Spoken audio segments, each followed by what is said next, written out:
Ya, kembali di Market Review, pemirsa, sebelum saya lanjutkan perbincangan, ada beberapa data yang sudah kami siapkan. Di antaranya adalah mengenai sepintas mengenai konsep super holding. Yang pertama adalah super holding BUMN adalah pengelolaan perusahaan-perusahaan yang sahamnya dimiliki pemerintah di bawah satu grup perusahaan yang dikelola oleh unsur profesional. Super holding terbentuk dari gabungan holding-holding. Dan bagian dari super holding adalah bagian dari cetak biru jangka panjang Kementerian BUMN, kemudian digagas oleh menteri-menteri sebelumnya.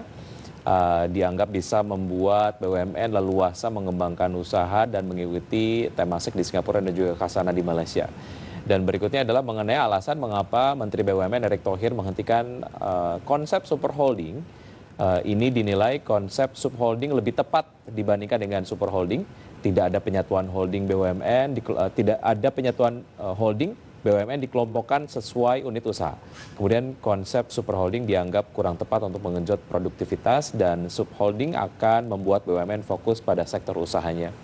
Dan berikutnya adalah ini mengenai total aset, kontribusi pada APBN dan laba dalam triliun rupiah dari tahun 1998 hingga 2014 dan 2014 hingga 2018. Seperti Anda saksikan di layar televisi, secara total aset dari 1998 ke 2014 dan dibandingkan dengan 2014 ke 2018 mengalami peningkatan dari 5.760 triliun ke 8.092 triliun rupiah. Sementara untuk kontribusi pada APBN di 1998 hingga 2014 ada di 303 triliun rupiah, sementara di tahun 2014 hingga 2018 ada di 422 triliun rupiah. Sementara untuk laba ada di 150 triliun rupiah di tahun 1998 hingga 2014. Sementara di tahun 2014 hingga 2018 laba dari BUMN mencapai 200 triliun rupiah. Artinya secara tren dari periode 1998 hingga 2014 dan periode 2014 hingga 2018 secara total aset, kontribusi pada APBN dan juga laba ini meningkat.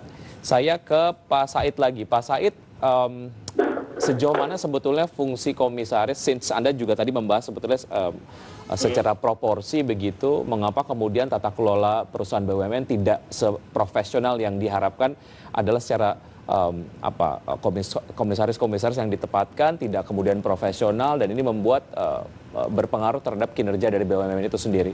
Secara fungsi, sebetulnya sejauh mana komisaris ini dapat menjadi trigger profesionalisme di perusahaan-perusahaan BUMN? Secara fungsi. Ya. Saya katakan apabila penempatan tidak berbasis profesional, maka komisaris itu akan menjadi pengganggu di perusahaan dan dia hanya menggorogoti perusahaan.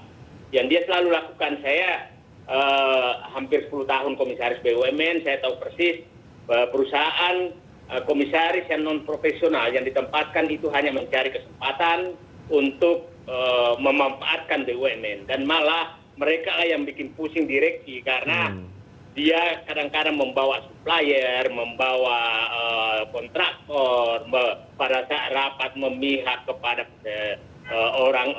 orang-orang yang di ini. Jadi dia menjadi penghubung orang yang akan menggerogoti BUMN. Itu fakta. Fakta. Jadi, nah disitulah beratnya, susahnya direksi menghadapi komisaris karena komisaris ini kan rata-rata, mohon maaf aja, rata-rata adalah komisaris ini orang yang tidak laku di mana-mana dan menempel kekuasaan sehingga mendapatkan komisaris. Dan dia paham bahwa setelah nanti kekuasaan pergi, maka dia tidak bisa apa-apa lagi. Maka dia gunakan betul kesempatan itu untuk mengeruk sebanyak-banyaknya di BUMN. Mohon maaf, saya sudah kasar seperti ini karena saya melihat komisaris seperti itu sebagian besar sekarang. Artinya komisaris-komisaris BUMN yang ada sekarang masih ada karakteristiknya yang seperti itu menurut Anda, Pak Said?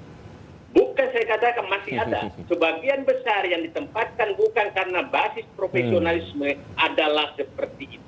Tapi kan ada basis referensi dan juga rekomendasi. Artinya ini mungkin secara indikasi misalnya ataupun indikator penilaian ya masuk ke dalam referensi ataupun kualifikasi untuk direferensikan untuk menjadi komisaris. Nah, menurut Anda seperti apa tuh, Pak Said? Itu problemnya sekarang karena tidak ada sama sekali. Ya. Coba aja lah, kita tahulah apa sih ahlinya yang ahli orang-orang yang dekat kekuasaan menjadi komisaris. Tanya aja ahlinya apa dia, ada kaitannya nggak dengan jabatan komisarisnya? Nggak ada. Yang penting maunya di sana, dia di sana. Jadi itu yang problem benar, problem besar sekali yang dihadapi. Dan itu dibuka terus sampai sekarang. Ya udahlah, orang-orang dari sana ya saya sebutkan Allah, apa sih keahlian orang-orang yang dari sana itu ke komisaris yang ditempati? Coba cocokkan. Itu pasti luar negeri bingung. Ini apa kaitannya dari segi profesional? Jadi saya kembali katakan, tolonglah BUMN ini tempatkan orang yang profesional di bidangnya. Maka Anda akan mendapatkan hasil yang bagus dari BUMN. Saya bukan membanggakan diri, saya coba dulu berusaha sedemikian rupa. Saya masuk Kementerian BUMN itu 2005, laba BUMN saat itu hanya 27 triliun. Dan keluar 159 triliun, lalu naik 100% lebih. Kenapa? Karena menempatkan orang-orang profesional di BUMN. Itu saja. Pak Said, beberapa waktu yang lalu saya juga melakukan perbincangan bersama beberapa ekonom yang menyebutkan bahwa sebetulnya jika kemudian ada komisaris-komisaris yang memiliki latar belakang profesional tapi kemudian terpental gara-gara memang secara ekosistem di dalam BUMN ataupun internal BUMN sendiri memang akhirnya membuat yang betul-betul profesional ataupun mungkin betul-betul jujur itu akhirnya tidak cocok dengan ekosistem itu. Nah, pengalaman Anda sebagai komisaris beberapa waktu yang lalu seperti apa, Pak Said? Itu sih teorinya. Teorinya. Kalau di faktanya tidak demikian. Jadi kalau hanya gara-gara laba, saya komisaris beberapa BUMN dan selalu labanya saya tidak nyampe 5 tahun, selalu 3 kali lipat. Selalu lebih. Saya kasih contoh aja, di Bukit Asan nggak enak juga lah. Saya nggak suka bicarakan diri. Tapi begini aja, Anda tidak mau mengikuti apa keinginan penguasa, maka Anda pasti diberhentikan. Walaupun kinerja Anda bagus. Saya di Bukit Asan tuh laba tuh 3 tahun tuh labanya 3 kali lipat meningkatnya. Oke, korupsinya nggak ada, semua bagus, kinerja apapun terbaik. Tapi karena hanya dianggap saya nggak mau menceritakan ke depan publik apa yang saya lakukan sebenarnya adalah melawan intervensi yang nilainya triliunan rupiah dalam Bukit Asam, dan itu saya harus keluar. Itu. Baik. Jadi ya seperti itu. Baik. Faktanya. Pak Said, harapan Anda ke depan mengenai tata kelola BUMN dan tentu saja secara fungsi dari Kementerian BUMN sebaiknya seperti apalah jika mimpi besarnya adalah BUMN Indonesia memiliki standar global dan juga memiliki tingkat profesionalisme yang sangat tinggi? Saya katakan, satu, hentikan intervensi politik dan kekuasaan, intervensi non-korporasi ke dalam BUMN. Yang kedua adalah jangan gunakan BUMN sebagai alat kekuasaan. Gunakan menurut kriteria profesionalisme ke dalamnya. Yang ketiga adalah hentikan penempatan orang-orang non-profesional ke BUMN.